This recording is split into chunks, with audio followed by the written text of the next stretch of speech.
नमस्कार दोस्तों, welcome back to Inform Builder. आज हम बात करने वाले हैं कल्याण रेल यार्ड रिमॉडलिंग और कल्याण सैटिस प्रोजेक्ट की। इन दोनों प्रोजेक्ट्स को हमने लगभग 3 महीने पहले कवर किया था और आज इस वीडियो में हम ग्राउंड पर देखने वाले हैं कि इन 3 महीनों में प्रोजेक्ट पर कितना प्रोग्रेस हुआ है, कौन से सेक्शन में काम फास्ट हुआ है और अभी क्या क्या मेजर वर्क पेंडिंग है। तो चलिए सबसे पहले शुरू करते हैं कल्याण रेल यार्ड रिमॉडलिंग प्रोजेक्ट से।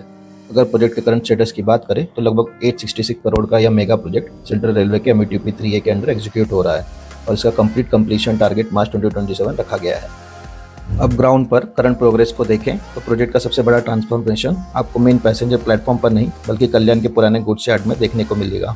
ओल्ड गुड्स यार्ड की 90% से ज़्यादा रेलवे लाइंस डिसमेंटल की जा चुकी है, जिससे नए प्लेटफॉर्म्स और रेलवे ट्रैक्स के लिए एक मैसिव एरिया क्लियर हो रहा है। इसके बाद यहाँ earthwork, track bed formation, drainage और बाउंड्री रिलेटेड वर्क का काम भी कंटिन्यू है। अभी तक अप्रॉक्सीमेटली 50% मेजर फाउंडेशन और अर्थवर्क रिलेटेड वर्क कंप्लीट किया जा चुका है। साथ ही प्रोजेक्ट के अलाइनमेंट में आने वाले रेलवे के यूटिलिटी स्ट्रक्चर्स, कैबिन्स और क्वार्टर्स को भी रिलोकेट किया जा रहा है। लगभग 10 मेजर सर्विस स्ट्रक्चर्स को नए लोकेशन पर रिबिल्ड करने का काम चल रहा है और इनमें से कई स्ट्रक्चर के फाउंडेशन वर्क्स भी कंप्लीट हो चुके हैं। तो अगर आपको मेन कल्याण स्टेशन के एग्जिस्टिंग पैसेंजर प्लेटफॉर्म से देखने पर कोई बहुत बड़ा विजिबल चेंज नजर नहीं आ रहा है, तो इसका मेजर रीजन यही है कि प्रोजेक्ट का सिग्निफिकेंट प्रिपरेटरी वर्क अभी ओल्ड गुड्स यार्ड के अंदर एग्जीक्यूट हो रहा है। अब बात करते हैं प्रोजेक्ट के सबसे इंपॉर्टेंट कंपोनेंट नए प्लेटफॉर्म्स की। यार्ड रिमॉडलिंग कंप्लीट होने के बाद कल्याण स्टेशन पर 6 नए लॉन्ग डिस्टेंस प्लेटफॉर्म डेवलप किए जाएंगे, जिसमें 3 नए आइलैंड प्लेटफॉर्म इंक्लूड होंगे। इन नए प्लेटफॉर्म की लेंथ अप्रॉक्सीमेटली 620 मीटर होगी और इनका primary focus long distance mail और एक्सप्रेस ट्रेन्स को हैंडल करना होगा। यानी फ्यूचर में एग्जिस्टिंग कल्याण स्टेशन के प्लेटफॉर्म्स को मेनली सबर्बन लोकल ट्रेन्स के लिए यूज़ किया जा सकेगा, जबकि नए प्लेटफॉर्म लॉन्ग डिस्टेंस ट्रेन्स को हैंडल करेंगे।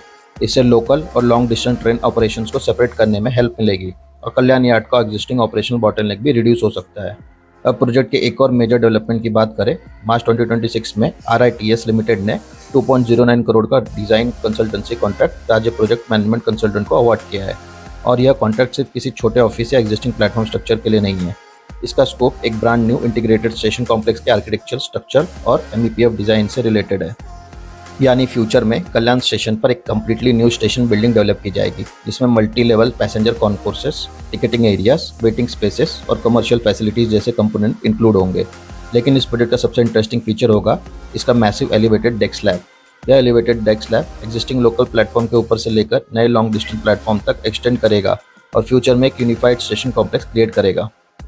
इसका मतलब यह हुआ कि एग्जिस्टिंग सुबर्बन प्लेटफॉर्म्स और नए एक्सप्रेस प्लेटफॉर्म फिजिकली अलग होने के बावजूद पैसेंजर के लिए कॉमन सर्कुलेशन सिस्टम के थ्रू कनेक्टेड रहेंगे।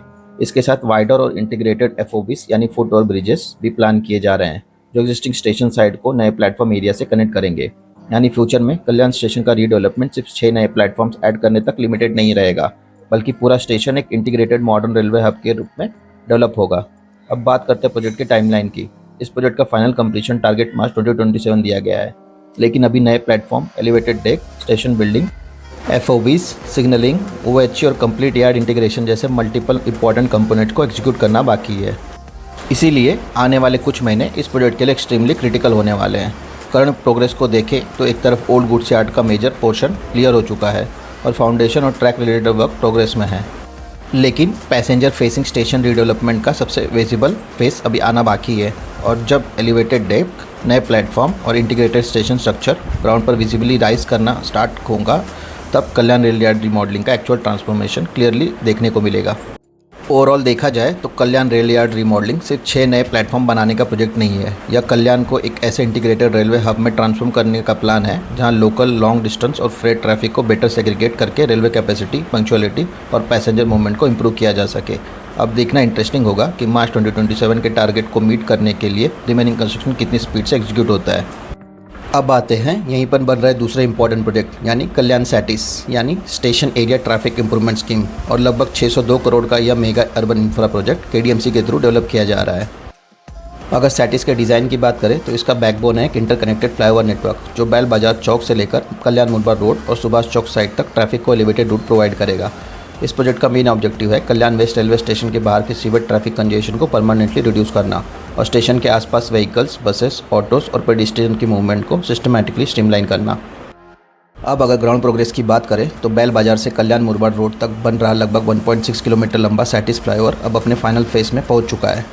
ग्राउंड पर देखें तो बैल बाजार साइड पर ब्रिज के एक सेक्शन को ऑलरेडी एग्जिस्टिंग रोड से कनेक्ट कर दिया गया है, यानी यहाँ फ्लाईओवर का रोड कनेक्टिविटी वाला काम आगे बढ़ चुका है, जबकि ब्रिज के दूसरे वाले सेक्शन में काम अभी भी पेंडिंग है।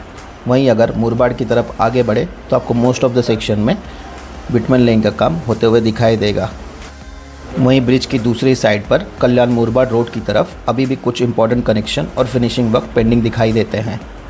अब सबसे इम्पॉर्टेंट बात, केडीएमसी ने इस फर्स्ट ऑपरेशनल फेज़ को जून 30, 2026 तक ओपन करने का टारगेट रखा था, लेकिन अब यह डेडलाइन पास हो चुकी है और फ्लाईओवर अभी तक कम्यूटर्स के लिए कम्प्लीटली ओपन नहीं हुआ है।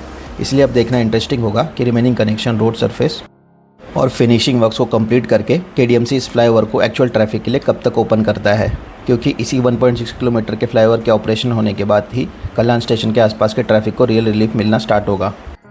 वहीं सैटिस के सेकंड फेज़ की बात करें तो यहाँ भी आपको कंस्ट्रक्शन एक्टिवली क्लियरली देखने को मिलेगा। यहीं पर एक 12 स्टोरी कमर्शियल कॉम्प्लेक्स डेवलप किया जा रहा है, जिसमें 5 डेडिकेटेड फ्लोर्स पार्किंग के लिए रखे गए हैं। इस कॉम्प्लेक्स का मेन ऑब्जेक्टिव स्टेशन एरिया में स्कैटर्ड पार्किंग को ऑर्गेनाइज करना और कम्यूटर्स के लिए एडिशनल पार्किंग कैपेसिटी क्रिएट करना है। इस प्रोजेक्ट का करंट कंप्लीशन टारगेट दिसंबर 2026 रखा गया है, लेकिन ग्राउंड पर हो रही करंट प्रोग्रेस को देखकर लगता है कि यह अचीव नहीं हो पाएगा। हालांकि कंस्ट्रक्शन वर्क कंटिन्यू है और स्ट्रक्चर ग्रेजुअली शेप लेता हुआ दिख रहा है। इसी एरिया में सैटिस के एक और इम्पॉर्टेंट कंपोनेंट पर भी काम चल रहा है, जहां फ्लाईओवर सी और फ्लाईओवर डी, इन दोनों फ्लाईओवर्स का मेन पर्पस रेलवे स्टेशन के आने वाली बसेस और ऑटो रिक्शास को सैटिस के एक डेडिकेटेड ट्रांजिट एरिया तक एफिशिएंटली कनेक्ट करना है। फ्लाईओवर सी की टोटल लेंथ अप्रॉक्सीमेटली 206 मीटर है, जिसमें से अराउंड 181 मीटर स्ट्रक्चर कंप्लीट हो चुका है। वहीं फ्लाईओवर डी की टोटल लेंथ अप्रॉक्सीमेटली 297 मीटर है और इसका around 260 metre portion already construct किया जा चुका है। यानी दोनों फ्लाईओवर्स का स्ट्रक्चरल वर्क रफली 80% कंप्लीशन लेवल पर पहुंच चुका है और अब रिमेनिंग सेक्शन में कनेक्शन, स्लैब, रोड सरफेस और फिनिशिंग वर्क को कंप्लीट करना इंपॉर्टेंट होगा। फ्यूचर में फ्लाईओवर सी और डी मेन सैटिस फ्लाईओवर नेटवर्क के साथ इंटीग्रेट होकर बसेस, ऑटोस और स्टेशन ट्रैफिक को अलग अलग मूवमेंट कॉरिडोर प्रोवाइड करेंगे। इसका बिगेस्ट एडवांटेज यह होगा कि रेलवे स्टेशन के बाहर बसेस और ऑटोस की रैंडम मूवमेंट को रिड्यूस करके उन्हें डेडिकेटेड ट्रांजिट जोन्स तक स्मूथली मूव किया जा सके। ओवरऑल देखा जाए तो सैटिस का सेकंड फेज़ में भी कंस्ट्रक्शन विजिबली प्रोग्रेस कर रहा है, लेकिन 12 स्टोरी कमर्शियल कॉम्प्लेक्स और रिमेनिंग फ्लाईओवर वर्क्स को कंप्लीट करने के लिए अभी काफ़ी वर्क बाकी है। अब देखना इंटरेस्टिंग होगा कि दिसंबर 26 के टारगेट तक यह कंप्लीट इंफ्रा कितना रेडी हो पाता है। खैर, आपकी क्या राय इस प्रोजेक्ट के बारे में हमें कमेंट सेक्शन में जरूर बताएं। अगर वीडियो इन्फॉर्मेटिव लगे तो वीडियो को लाइक और चैनल को सब्सक्राइब करना ना भूलें। मिलते हैं अगले वीडियो में एक नए इंफ्रा प्रोजेक्ट के साथ। तब तक के लिए टेक केयर, ड्राइव सेफ और ड्राइव करते समय हमेशा सीट बेल्ट और हेलमेट का इस्तेमाल करें।